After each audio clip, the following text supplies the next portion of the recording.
Over the course of shooting the Tape Doc series, which Tape Doc is the code name for the How to Make Your Own DIY Tape series, Jason shot close to, I think, 2 hours worth of B-roll and footage, and I think I may have used 5 to 10 minutes of it. It seemed like Jason had put a lot of time into just documenting himself, and I didn't want to see that footage go to waste. So I hope you enjoy this extra bonus feature. There's a lot of really great tips in here, and it really goes deep into Jason's philosophies as an artist and his process with making his tapes for Painted Blonde. How did you figure out about stamping this stuff? Like, did you see this on like Reddit? Did you find like a blog about it? I think I actually did see it on Reddit. I started, whenever I started to get the idea that I wanted to put out a tape, I just wanted to do something a little bit more than doing a Sharpie or even doing stickers. Actually, I feel like stickers would probably be even more of a headache, honestly.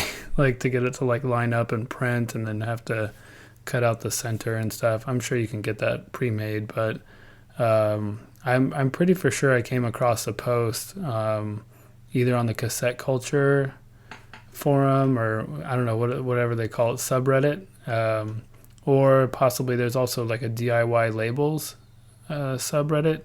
And so somebody had pointed out to another YouTube video where there was this guy that was doing the stamps, and he had all like the information in there as far as what brand he used and making sure that you get some like some cleaner to be able to wipe off the if you mess up.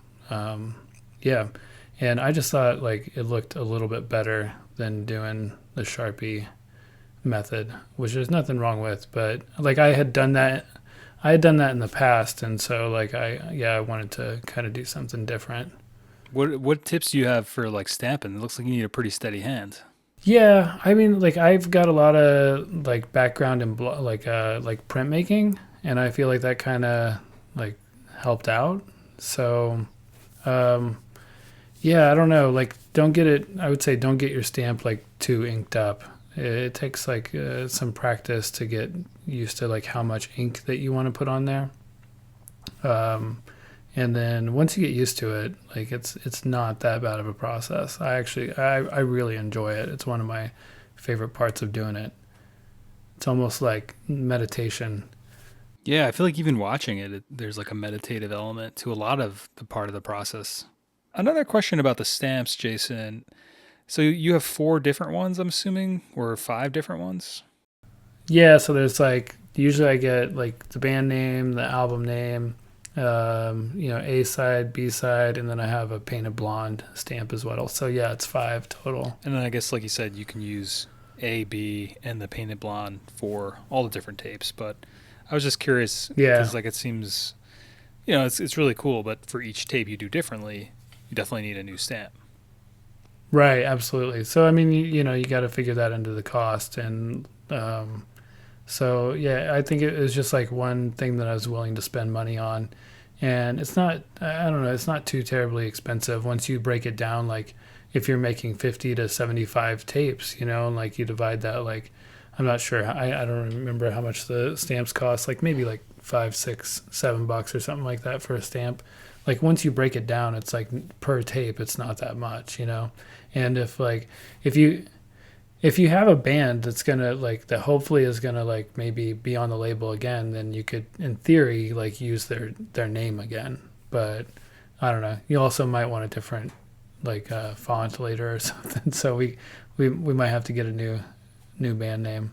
But yeah. I mean that's kind of the downside is that I've got a lot of stamps laying around too with random band names.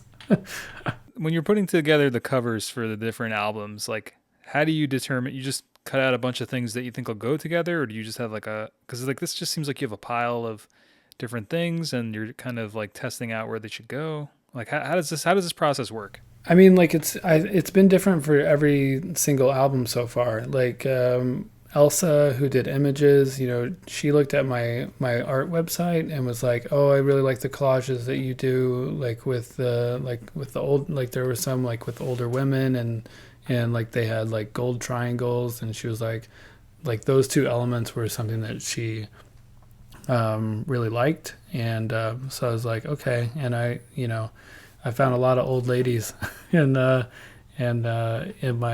old magazines and cut them out and started going to work on it. With you, like you were like, whatever you want to do, which was kind of like just like wide open. I mean, with the name Be Cool Cowboy and Not So Alamo, like I immediately thought of, I mean, like of course, like I didn't want to do like a cowboy, even though like I had some cowboys cut out at one point, like, but like definitely like I thought of the Alamo and I thought of like West, and the cactus was like an immediate thing that popped up into my head. And Yeah. I love that cactus. yeah, it was like I think I found that like at pretty much like the last minute, and it was actually pretty like tiny. It was like probably like the half the size of a cassette or something. Wow. But yeah, like I don't know. It's kind of, you know, like with collage, it's so like luck, you know, like whether or not you find something that works or you think works. It's fun when you like have an idea and then you just like sort of just go to town with like a gigantic stack of magazines and see if anything is going to kind of like line up. I just have gotten into this like doing these kind of like abstract like sort of blobs and like of paint over like the last year or so, and like a lot of times like they just had sort of like worked themselves into like the background of drawings and stuff, but they just have become like more and more like kind of present, I think, like in a lot of the album covers actually, like kind of off on the side in the corner. You know, like and it kind of like, I feel like a lot of it is like directly related to doing the collage stuff with like luck and chance, because like how it kind of comes out, like the way that I put it on the paper. So like, you know, like I happened to make this like yellow blob that resembled a sun somewhat, you know, like kind of unintentionally, and that ended up on your cover. I mean, like that's kind of like what it is. Like it's just like fun. Like I waste a lot of paint and a lot of paper because like I feel like a lot of it doesn't work out, you know.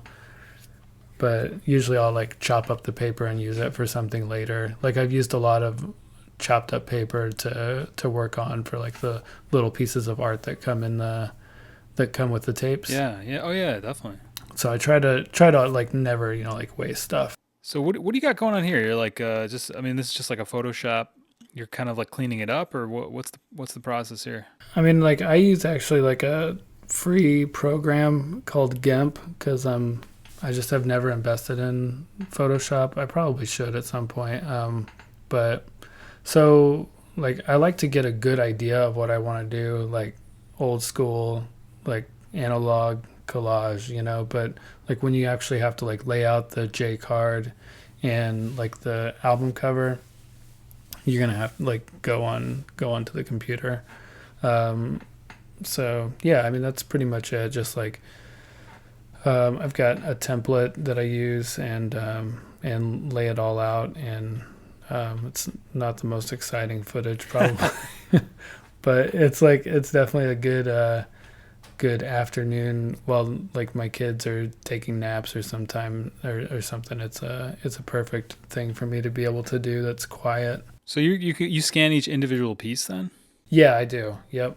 And then yeah, so that makes it pretty easy like to have it already kind of cut out, because like I don't know, I always have a hard time cutting things out and getting it to look good whenever it's like the full picture. So I usually like cut things out and move things around like on the table like we saw earlier, before I go into the computer. That's cool. It's like self-serve over at Kinko's over there. Yeah, I mean I think that from what I've actually heard recently, like they have better printers behind the desk, you know, and like I almost want to, there's a local copy shop that I kind of want to look into maybe working with to see if the print quality is any better. I don't know, like I haven't really noticed it being that. It looks great, man. Yeah. Okay. I have all the Painted Blonde releases and I think they all look amazing. Good. Okay. Well, that's good to know. At the time, like the first couple of releases, I would go in there. And actually yours, by the time I had yours, I think I had the paper cutter, but like at home. But yeah, I was doing like, you know, do the first couple, print them off there, and then like cut them all there using their paper cutter, and I would be there for a while. But Yeah, I tell you what, like when you like print like 50, it takes the machines a long time to like to to make like to make the decision to actually print stuff. And it's always sort of nerve wracking when you're like you do like a test, like I do a test and make sure everything will line up okay, and then I'll be like, okay, I'm gonna print 50. Like, please don't go wrong, because this is it's a lot. Is there like a grid on like what is this what is this thing called? I saw this like actually like on Instagram. This is like this record label. I think it's called Ordinal. It's run by like this guy. He used to do this band. What was it called? Oh man, Casio Tone for the Painfully Alone. So he's got this label. So, but he had like posted this video of him doing this for his record label, or I guess maybe it's a tape label, but and I was just like, whoa, I need one of these. So it's like I'm not sure like what the little thing that I'm using is called. I want to say it's like, I don't know.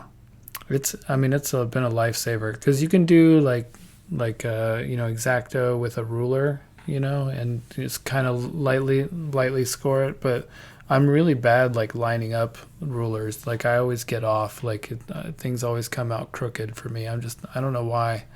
But so this is just an immense like help and makes it so much easier. Yeah. And yeah, it's fun. And then like like making zines or like little books and stuff like that. Like I make like little sketchbooks for my kids and stuff, and so it makes that process a lot easier too. When did you get this paper cutter? Because you mentioned before that you didn't have this. Right. I think I got this in between doing Elsa's tape for her images project, and then in between hers and yours. So that would have been, hers was the second tape that I did, and then yours is the third one. And man, it's just a lifesaver. Yeah, so I mean, like, how do you know you have this like marked out, or is it just kind of like you're eyeing it?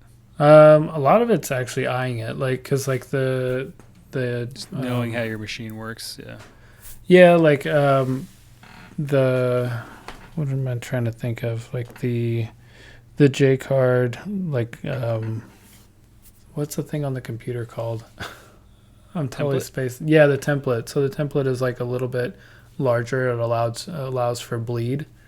So I just kind of chop it down a little bit whenever, and then I get a good idea after the first few tries of cutting it, and then it's pretty smooth sailing after that. I've tried to do multiple like layers at once, and that's gone poorly.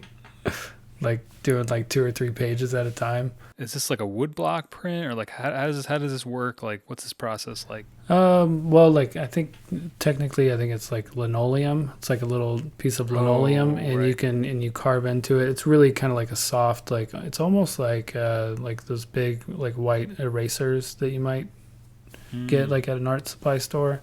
And it kind Stadler. of even yep, that's right. And like so, or like even kind of like a stamp, but the ink is a little bit like, it's definitely like heavier than your typical stamp ink. But yeah, so you carve out your image, and you're gonna carve it like backwards because that way it prints forwards. Right. And this one was like, yeah, it's, I don't know what I'm trying to say, but yeah, so you're just gonna roll out your ink and roll it on there, and then print it. I don't know, I tried to do like a pretty like fine line piece, I think, with yours.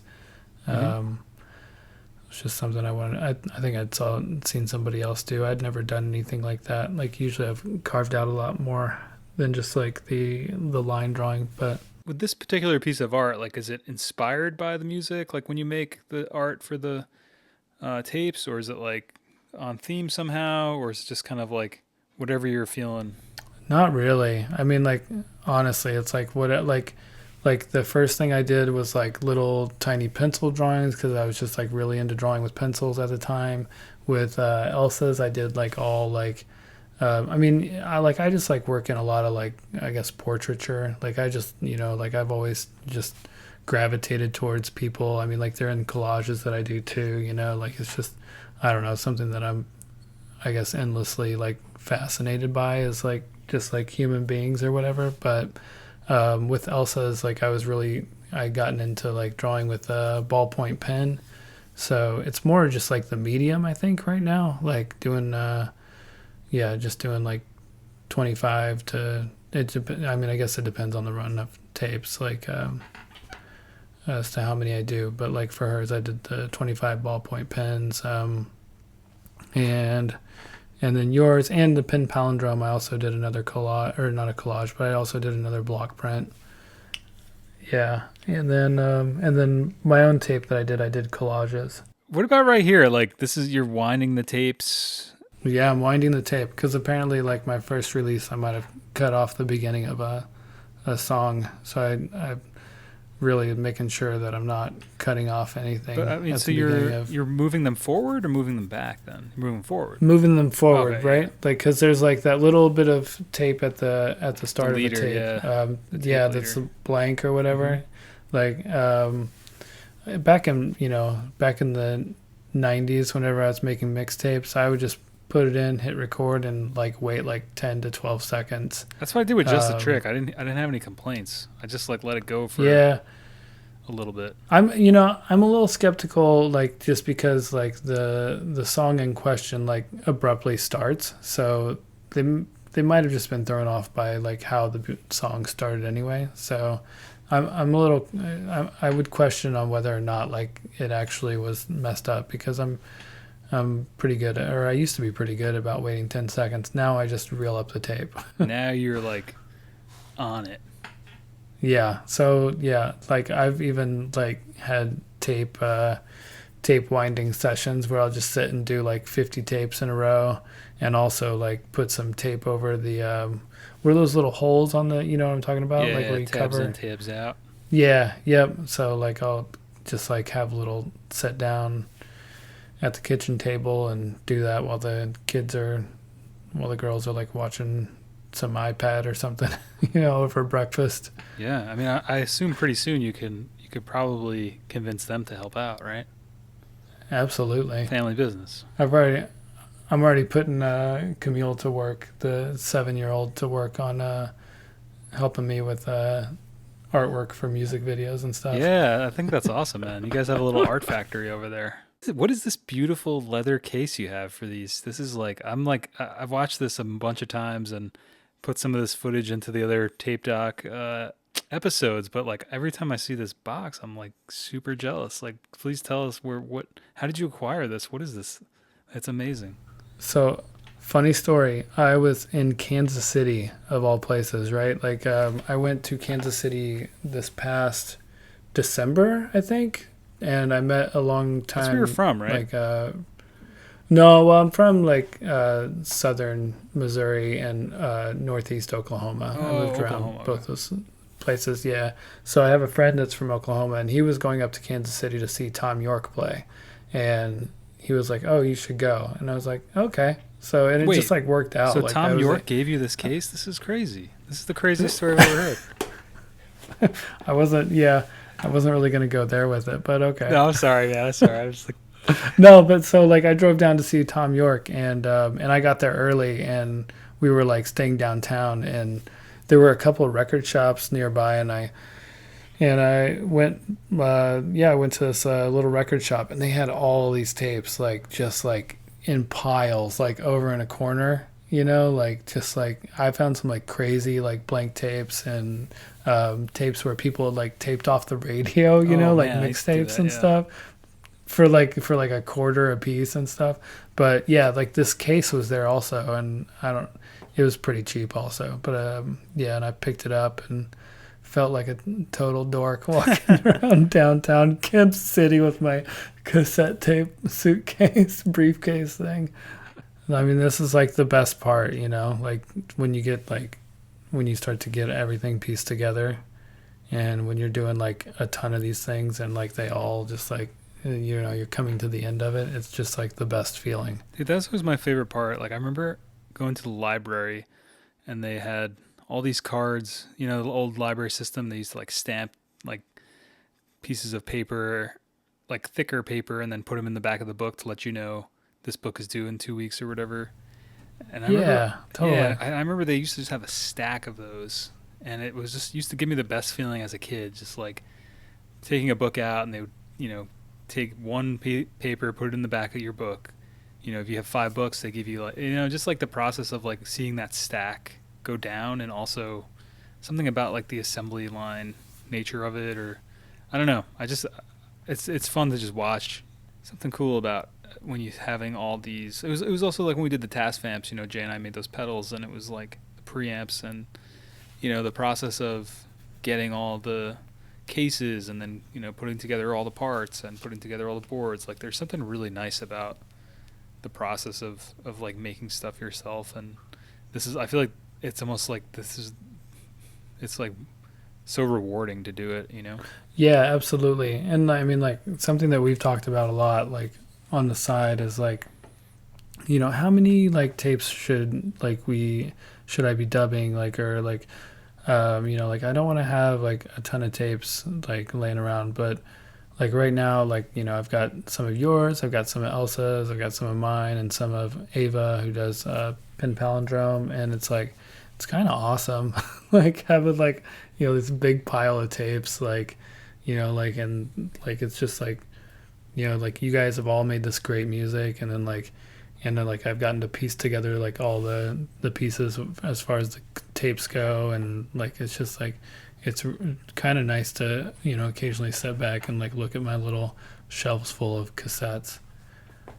It's just like you said, it's like just super rewarding at the end of the day.